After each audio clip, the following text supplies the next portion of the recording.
SDM Priyanka Bishnoi की मौत के बाद लगातार उनके जो पुराने वीडियो हैं सोशल मीडिया पर वायरल हो रहे हैं। उन्होंने अपने संघर्ष की कहानी अपने एक वीडियो के माध्यम से, जब एक स्पीच उन्होंने दी थी एक बड़ी सभा के अंदर, तो उन्होंने बताया था कि किस तरीके से जब वो छोटी थी अपने स्कूल के दिनों में, जब लाल बत्ती की गाड़ी देखती थी और जब उनका सम्मान देखती थी अधिकारियों का, जब कलेक्टर वहां पर आते थे, एसडीएम वहां पर आते थे, तो वो सोचती थी कि मैं भी बड़ी होकर ऐसा ही पद ग्रहण करूंगी और मैं लाल बत्ती की गाड़ी में बैठूंगी, लोग सम्मान करेंगे। तो एक बाल मन की जो उनकी इच्छा थी, उन्होंने बड़े होकर उसको पूरा किया। वो एसडीएम बनी और एसडीएम बनने के बाद लगातार वो छाई रही।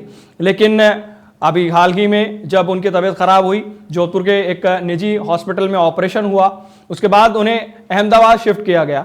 अहमदाबाद में उनकी तबीयत और ज्यादा बिगड़ी और उनकी डेथ हो गई। लेकिन उसके बाद से लगातार सोशल मीडिया पर उनके चाहने वाले हैं, वो लगातार मांग कर रहे हैं कि इसके पीछे क्या कारण है, किस वजह से ये डेथ हुई है, उसकी पूरी जांच करी जानी चाहिए। और उनके परिवारजन हैं वो धरने पर भी बैठे हैं, पुलिस से उनकी काफ़ी बातचीत हुई है, प्रशासन से लगातार वो मांग भी कर रहे हैं कि उनकी जो मांग सुनी जाए और अच्छे से जांच करी जाए।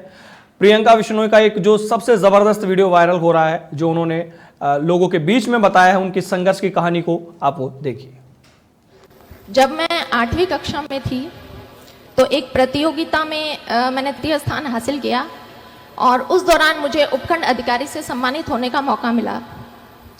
जब उपखंड अधिकारी की गाड़ी हमारे स्कूल के प्रांगण में आई तो उस गाड़ी पर लगी बत्ती को देखकर मेरा बाल मन सम्मोहित हुआ था। लेकिन जैसा कि बाल मन होता है, कुछ घंटों कुछ दिनों में वो जो मेरी यादें थी वो धूमिल हो गई। उसके पश्चात 10वीं कक्षा में फिर से मुझे मौका मिला, जब मैं जिला कलेक्टर महोदय के द्वारा सम्मानित हुई। उस वक्त मैंने तय किया कि इस पद में, इस पोस्ट में कुछ तो है कि इसका इतना मान और इतना सम्मान होता है। लेकिन फिर वही चीज़ें हुई कि मैं उन चीज़ों को भूल गई। 10वीं परीक्षा के बाद जब ऐच्छिक विषय चयन का प्रश्न खड़ा होता है, उस वक्त मेरी कुछ सहेलियों ने कहा कि हम तो मैथमेटिक्स साइंस लेंगे और इंजीनियरिंग करेंगे। उनकी बातें सुनकर मैं भी अपने घर गई और पारिवारिक मंच से मैंने भी ऐलान कर दिया कि मुझे इंजीनियर बनना है। उस वक्त बहुत सारे प्रश्न आए कि लड़की इंजीनियरिंग करके क्या करेगी, लड़की को इंजीनियरिंग करवाने का क्या फ़ायदा है।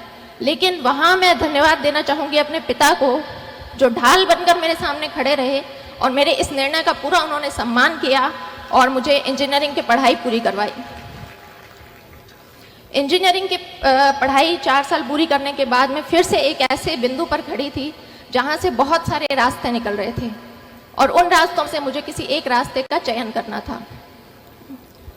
कोई विशेष गाइडेंस, मार्गदर्शन तो मेरे पास नहीं था, लेकिन परिवारजनों से विचार विमर्श किया और तय किया कि बैंक की काफ़ी भर्तियाँ खुली हुई है और मुझे बैंक का एग्ज़ाम देना चाहिए। इस एग्ज़ाम तैयारी के दौर में कास्ट सर्टिफिकेट के लिए मुझे फिर से उपखंड अधिकारी के कार्यालय में जाने का मौका मिला। उस दिन उनके कार्यालय के बाहर भीड़ को देखकर फिर से एक बार मुझे लगा कि इस पोस्ट के लिए मैं ट्राई कर सकती हूँ। घर आकर मैंने दबी आवाज़ में अपने पिता से पूछा कि उपखंड अधिकारी बनने के लिए मुझे क्या करना होगा। और उस वक्त ये प्रश्न पूछते वक्त मेरे पिता की आंखों में जो चमक थी, वो चमक मेरे लिए मोटिवेशन बनी।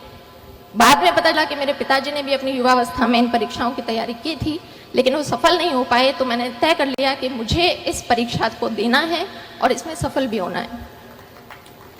तो इसी तरह से आप भी अपना सेल्फ मोटिवेशन देखें, कौन सी ऐसी चीज़ है जो आपको अपनी जर्नी के दौरान मोटिवेटेड रख सकती है। मैंने आरएस 2013 की परीक्षा दी, उसमें मेरी 77वीं रैंक से चयन हुआ। लेकिन चूंकि आरएस के पद कम थे, इसलिए मुझे राजस्थान लेखा सेवा अलॉट हुई। मैंने दोबारा प्रयास किया और 2016 में मुझे प्रॉपर आरएस मिला। तो आज जब ये बच्चे किसी परीक्षा की तैयारी करने के लिए आए हैं, तो एक पैटर्न होता है कि हमारा एक समूह बनता है, हमारा एक ग्रुप बनता है। मैं आप सभी लोगों से अनुरोध करूंगी कि अपने उस ग्रुप का चयन बहुत सोच समझ कर करें। जब मैंने प्रारंभिक परीक्षा अपने घर से तैयारी करके पास की, मेंस के लिए मैं जयपुर गई। वहाँ पर शुरुआती